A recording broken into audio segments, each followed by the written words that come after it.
প্রথম ও দ্বিতীয় শ্রেণীর সরকারি চাকরিতে কোটা বহালের হাইকোর্টের রায় বাতিল করেছে আপিল বিভাগ। দুপুরে প্রধান বিচারপতির নেতৃত্বে আপিল বিভাগের পূর্ণাঙ্গ বেঞ্চ এই রায় দেন। রায় মেধায় 93%, মুক্তিযোদ্ধা 5%, 1% ক্ষুদ্র নৃগোষ্ঠী ও 1% করে প্রতিবন্ধী ও তৃতীয় লিঙ্গ থেকে নিয়োগের আদেশ দেওয়া হয়েছে। এই আদেশে প্রজ্ঞাপন দ্রুত প্রকাশ করার নির্দেশ দিয়েছে আদালত। এখন জন্ম সনদ দিয়ে খোলো বিকাশ স্টুডেন্ট অ্যাকাউন্ট। নিজের বিকাশ নিজে কর। পরিস্থিতির মাঝে দেশবাসীর নজর ছিল আপিল বিভাগের রায়ের দিকে। রোববার সকাল 10:15টার দিকে এজলাসে বসেন প্রধান বিচারপতির নেতৃত্বে 7 বিচারপতির পূর্ণাঙ্গ আপিল বেঞ্চ। এ সময় কানায় কানায় পূর্ণ ছিল এজলাস কক্ষ। শুরুতেই দীর্ঘ 1 ঘণ্টার শুনানিতে অ্যাটর্নি জেনারেল তার বক্তব্যে তুলে ধরেন সরকারের নীতিগত সিদ্ধান্তে আদালত হস্তক্ষেপ করতে পারে না।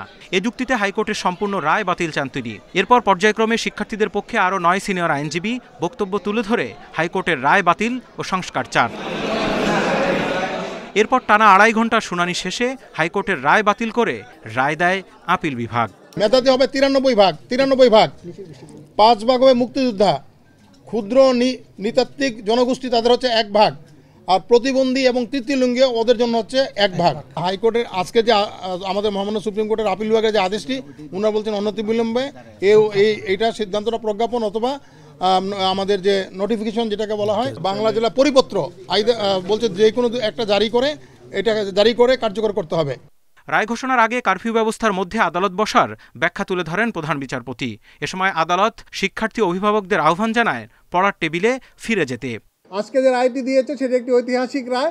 আমাদের যে কোটা প্রথার প্রচলন চলে আসছিল সেটিকে সংস্কারের একটি ধারা আমি বলবো রেখে আপিলেট ডিভিশন যে রায় দিয়েছেন আমরা বলবো এই রায়টি যেন সবাই মেনে নেন এবং আন্দোলনরত শিক্ষার্থী যারা তারা যেন ঘরে ফিরে যান, তারা যেন শান্তিপূর্ণ পরিবেশ বজায় রাখেন এবং এই আন্দোলনকে কেন্দ্র করে তৃতীয় পক্ষ যারা মাঠে আসছে আমি বলবো তারা যেন আর ঘোলা পানিতে মাছ শিকার না করেন।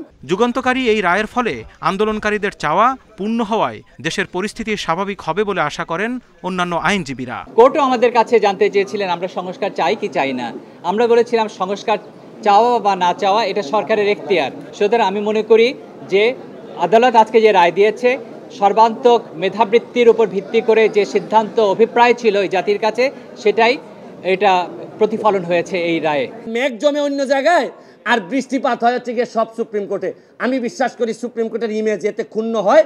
পরবর্তীতে এইসব বিষয়ে যেন আরও সচেতন থাকেন সুপ্রিম কোর্ট এবং প্রশাসনের জন্য সতর্ক থাকে এবং দ্রুত আমি মনে করি গ্যাজেটটা দিয়ে আমি বাচ্চাদের যারা আছে তাদেরকে বলবো তোমরা বাড়ি ফিরে যাও, তোমরা যা চাইছিলা তার চেয়ে বেশি তোমরা পাইছো। এই রায়ের ফলে সরকারি চাকরির প্রথম ও দ্বিতীয় শ্রেণীতে নারী ও জেলা কোটা বাদ গেল। বাদ পড়ল মুক্তিযোদ্ধার নাতিরাও। তবে সরকার চাইলে এই কোটা ব্যবস্থার সংস্কার সংশোধন কিংবা বাতিল করতে পারবে বলে রায়ে বলা হয়েছে। Zahidul Bashar, Independent News, Dhaka.